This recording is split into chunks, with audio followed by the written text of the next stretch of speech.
And welcome to update 3 on Typhoon Soulik, Philippine name Warning. Currently heading towards Taiwan at the moment, where we currently have some typhoon warnings in effect now. Still winds of 110 miles per hour and a pressure of 952 millibars at the moment. It's been on a weakening trend, but there may still be some chance for a little bit of intensification, maybe into a category 3 storm, but odds are against it now. But it's expected probably to make landfall in northern Taiwan as a category 2 storm and then move on to China, where it will make landfall as a minimal typhoon. Typhoon warnings in effect for Yaeyama and Miyako counties in Taiwan, and sea warnings as well for many coastal areas, many sea areas near Taiwan. Gale advisories in effect for the Daito, Okinawa, Miyako and Yaeyama Islands in Japan, and Signal 1 warnings for the Batanes Islands in the Philippines at the moment. Looking at the sea surface temperatures then, water's still very warm for the storm at the moment, so odds are in its favour in terms of sea temperatures, at least 30-degree temperatures, quite abundant where the storm is headed, or around 29 degrees at least, certainly above the threshold 26 Celsius, which is required for tropical cyclone sustainment, I suppose you could say, as it moves towards the west-northwest, towards Taiwan and the Japanese islands there.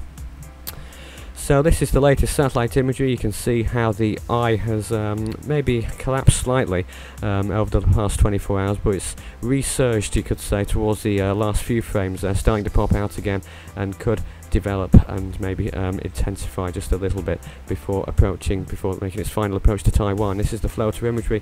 You can see possibly an eye wall replacement cycle, as it was a large eye previously. Well, I think it's just become more ragged, to be honest, and moved towards the west-northwest there, but it's still not looking too bad in any case. 110 miles per hour is still a real threat, a major threat to Taiwan and the southern Ryukyu Islands in Japan. Obviously typhoon warnings in effect, heavy rain warnings in effect as well in Taiwan at the moment, and of course the storm surge from this storm. Obviously it's been a category 4 storm, so the storm surge will still be rather major, possibly, for some areas in Taiwan and in Japan, so that could be an issue as well. Flooding will also be an issue from the heavy rains as well. Obviously over the mountainous region of Taiwan, that could obviously be problematic along the coasts and in the mountainous regions. July the 11th then, this is what the current situation is around the world. Soulik being the only storm remaining at the moment. Chantal is a remnant low now in the Atlantic. More on that in the bulletin this evening. There will be one tonight. I did say so yesterday, but we didn't do one in the end. But there you have it. There will be one this evening. Soulik in the Pacific Ocean, you can see there. It's the only thing going on at the moment, and obviously we'll be looking out for any other developments that occur in the Western Pacific. One of the models was hinting at one yesterday.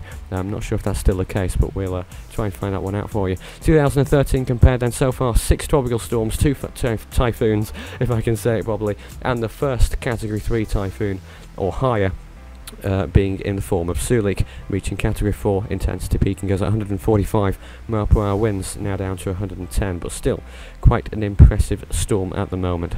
Obviously proving a threat to Taiwan and Japan, and indeed the northern Philippines as well, where the warnings are in effect here too, let's not forget. And obviously it will move on to China, where it could cause some flooding issues there as well towards the end of its life, and will probably dissipate over China as it moves towards the it will curl towards the north as well, possibly resurging as an extratropical low towards the Korean peninsula as well. And don't forget, you can track this storm online, force13.com/storm tracking.